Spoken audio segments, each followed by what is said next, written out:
সকালে ঘুম থেকে উঠেছেন, অফিসে যাওয়ার তারা। ঝটপট আলমারি থেকে একটা ইস্ত্রি করা শার্ট বের করলেন। পরতে গিয়ে হঠাৎ টাস করে একটা শব্দ হলো। শার্টের নিচের দিকের একটা প্লাস্টিকের বোতাম ভেঙে দুভাগ হয়ে গেল, কিংবা সুতো ছিঁড়ে আলগা বোতামটি মেঝেতে গড়িয়ে পড়ল। ঘর ঝাড়ু দেবার সময় ওটা চলে গেল ময়লার বালতিতে, তারপর ড্রেনে, কিংবা সরাসরি পিচ ঢালা রাস্তার পাশে নর্দমায়। অতি ক্ষুদ্র, অতি সস্তা একটা জিনিস। দাম হিসেব করলে হয়তো 50 পয়সাও হবে না। আমরা ভাবি এতটুকু একটা প্লাস্টিকের টুকরো হারিয়ে গেলে কি বার আসে যায়, কিন্তু এই অতি সাধারণ বোতামটি যদি একটা টাইম বোমা হয়, যদি বলি আপনার শার্টের এই অবহেলিত বোতামটি পৃথিবীর বিশাল সমুদ্রকে নিঃশব্দে হত্যা করছে, আপনার অজান্তেই এটি পরিবেশের এক মহা বিপর্যয়ের চাকা ঘুরিয়ে দিয়েছে।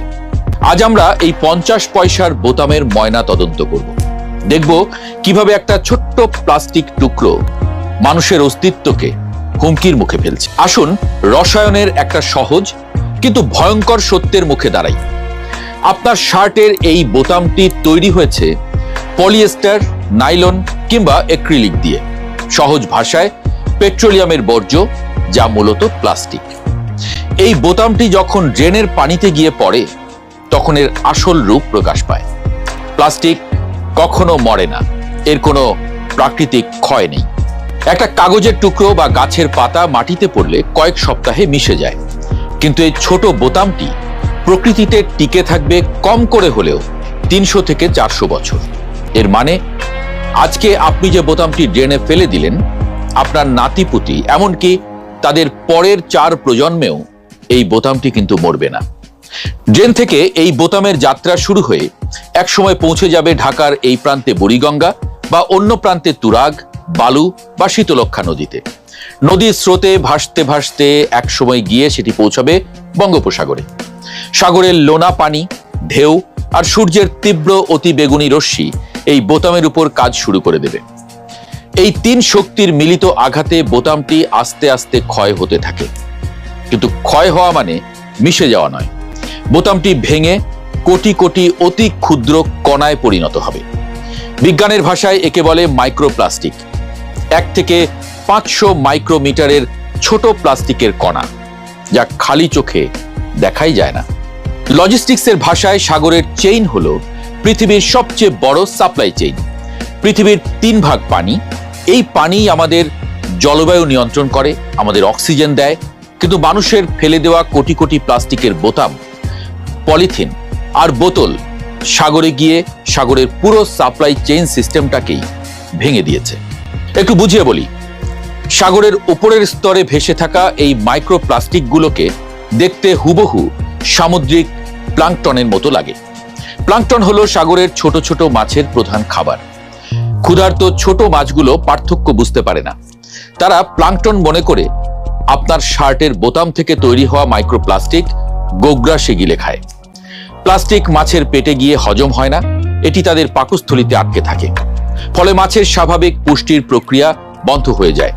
হাজার হাজার ছোট মাছ প্রতিদিন সাগরে মারা যায় এই প্লাস্টিকের বিষে। ক্ষতিটা শুধু ছোট মাছের কিন্তু নয়।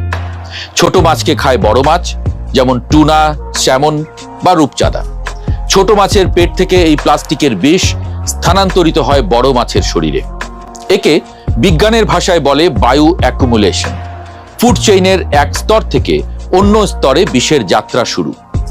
আগেই যেমন বলেছিলাম, সাগর সবচেয়ে বড় সাপ্লাই চেইন। এই চেইনের এখানেই শেষ নয়, আরেকটু বাকি আছে। বিশ্বের নামি দামি বিশ্ববিদ্যালয়ের গবেষকরা সাগরের মাছের উপরে পরীক্ষা চালিয়ে চমকে গেছেন। বর্তমানে সাগরের প্রতি 3টি মাছের একটির পেটে মাইক্রোপ্লাস্টিক পাওয়া যাচ্ছে। এবার ভাবুন, এই মাছগুলো কোথায় যায়? জেলেরা সাগর থেকে মাছ ধরে নিয়ে আসে কারওয়ান বাজারে বা আপনার স্থানীয় বাজারে। সেই মাছ কিনে এনে আপনি পরম তৃপ্তিতে ফ্রাই করে বা ঝোল রান্না করে খাচ্ছেন। আপনি খাওয়ার পরে ফুড চেইনের এই সার্কেলটি এবার শেষ হলো। যে বোতামটি আপনি ঢাকা বা চট্টগ্রামের কোনো এক ড্রেনে ফেলে দিয়েছিলেন, তা সাগরের মাছের পেট ঘুরে আপনার ডাইনিং টেবিলে আপনার খাবারের প্লেটে ফিরে এলো। আপনি মাছ খাচ্ছেন ঠিকই, সাথে আপনারই ফেলে দেওয়া প্লাস্টিকের বোতাম খাচ্ছেন। গবেষণায় দেখা গেছে একজন মানুষ প্রতি সপ্তাহে গড়ে 5 গ্রাম প্লাস্টিক নিজের অজান্তে খেয়ে যাচ্ছেন। 5 গ্রাম প্লাস্টিক মানে একটা আস্ত ক্রেডিট কার্ড। প্রতি মাসে আমরা 4টা ক্রেডিট কার্ড চিবিয়ে খেয়ে ফেলছি। এই মাইক্রোপ্লাস্টিক এতই সূক্ষ্ম যে এটা সরাসরি মানুষের রক্তে মিশে যাচ্ছে। ফুসফুস, লিভার, এমনকি মায়ের বুকের দুধেও মাইক্রোপ্লাস্টিক পেয়েছেন বিজ্ঞানীরা। এই প্লাস্টিক কণা শরীরের ভেতরের কোষগুলোকে ধ্বংস করে, তৈরি করে ক্যান্সার, বন্ধ্যাত্ব আর হরমোনের মারাত্মক ভারসাম্যহীনতা। ঢাকা শহরের ঘরে ঘরে যে ক্যান্সারের মহামারী আমরা দেখছি, তার একটা বড় কারণ আমাদের এই প্লেটের নীরব বিষ। এবার একটা অন্য প্রশ্ন করি, ভয় পাবেন না প্লিজ। এই যে এত বিপুল পরিমাণ বোতাম, প্লাস্টিক, এসব আসছে কোত্থেকে? আপনি কখনো ভেবেছেন আপনি যে প্লাস্টিকের বোতলে পানি কিনে খান, সেই কোম্পানি আসলে বোতল তৈরি করে নাকি পানি? আসলে তারা একটা বোতল ফ্যাক্টরি, কিন্তু তারা বলে তারা পানির ব্যবসা করে। প্রতিদিন লাখ লাখ বোতল বানায় তারা। সব বোতলই কি রিসাইকেল হয়? কিংবা প্রতিদিনের বাজারে আমরা যে ব্যাগ বহন করি, সেই প্লাস্টিকের ব্যাগ শেষ পর্যন্ত কোথায় যায়? আমরা ঠিকঠাক রিসাইকেল করছি সেগুলো? এবার আসি সেই ভয়ানক খবরে, যা আপনার পরনের কাপড় পর্যন্ত খুলে নিতে পারে। মাইক্রোপ্লাস্টিকের সবচেয়ে বড় উৎস গ্লোবাল ফ্যাশন ইন্ডাস্ট্রি বা দ্রুত পরিবর্তনশীল পোশাক শিল্প। আগে মানুষ বছরে 2-3 বার কাপড় কিনত, আর এখন পশ্চিমা ব্র্যান্ডগুলো প্রতি সপ্তাহে নতুন নতুন ট্রেন্ড বের করে। পোশাকের দাম সস্তা রাখার জন্য ব্যবহার করা হয় সস্তা প্লাস্টিকের বোতাম আর সিনথেটিক সুতো। মনে করে দেখেন, 20-30 বছর আগেও আমাদের দেশে কোনো লাইফস্টাইল ম্যাগাজিন ছিল না। এখন প্রতিটি দৈনিক পত্রিকা আলাদা লাইফস্টাইল পাতা বের করে। আমরাও করেছি। বিশ্বের কোথায় কোন ফ্যাশনের চল দিনে দিনেই আপনার সামনে মডেলের ছবি সহ হাজির। আরেকটি কথা, বাংলাদেশ পৃথিবীর অন্যতম বড় পোশাক উৎপাদনকারী দেশ। প্রতি বছর আমাদের দেশে কোটি কোটি শার্ট প্যান্ট তৈরি হয়। এই বিশাল কর্মযজ্ঞের বর্জ্য কোথায় যায়? ফ্যাক্টরির উদ্বৃত্ত অংশ, ভাঙা বোতাম, কাটিং বর্জ্য সব ধুয়ে মুছে একসময় নদী আর সাগরে পড়ে। উন্নত বিশ্ব আমাদের সস্তা শ্রম ব্যবহার করে কাপড় বানিয়ে নিয়ে যাচ্ছে, আর এর বিনিময়ে আমাদের জন্য রেখে যাচ্ছে দূষিত নদী আর দূষিত সাগর। আমরা শুধু সস্তা শ্রম বিক্রি করছি না, আমাদের নদী আর সাগরও বিক্রি করে দিচ্ছি একদম বিনামূল্যে। শার্টের একটা সস্তা বোতাম আসলে বৈশ্বিক কনজিউমারিজম বা ভোগবাদের এক নিষ্ঠুর প্রতীক।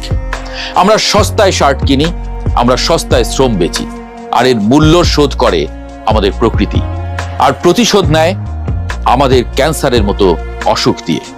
এবার একটু বিশ্ব বাজারের দিকে চোখ ফেরানো যাক। ইউরোপীয় ইউনিয়ন বা উন্নত দেশগুলো এখন লজিস্টিক্স এবং প্যাকেজিংয়ে প্লাস্টিক সম্পূর্ণ নিষিদ্ধ করার আইন করছে। তারা বুঝতে পেরেছে সময় ফুরিয়ে আসছে। সাগরে যেভাবে প্লাস্টিক জমছে, 2050 সালের মধ্যে সাগরে মাছের চেয়ে প্লাস্টিক বেশি হবে। জার্মানি বা ফ্রান্সের মতো দেশগুলোতে এখন সার্কুলার ইকোনমি মডেল ব্যবহার করা হচ্ছে, অর্থাৎ একটা বোতাম বা বোতল তৈরি হলে তা ব্যবহারের পর আবার রিসাইকেল করে নতুন জিনিস বানানো হবে। প্রকৃতিতে একটা কণাও ছড়াতে দেয়া হবে না। আর আমাদের দেশে আমাদের নর্দমাগুলো প্লাস্টিকের বোতাম আর পলিথিনের জ্যাম হয়ে থাকে। একটু বৃষ্টি হলেই শহর ডুবে যায়, কারণ প্লাস্টিক পানি নিষ্কাশনের পথ বন্ধ করে দেয়। আমরা জ্যামে আটকে থাকি, আমাদের লজিস্টিক্স থমকে যায়, আমাদের বাণিজ্য লোকসান করে, এবং এই সব কিছু আমরা নিঃশব্দে মেনে নিচ্ছি। আমাদের এই মেনে নেওয়ার সংস্কৃতি, আমাদের এই অবহেলাই আমাদের মরণ ডেকে আনছে।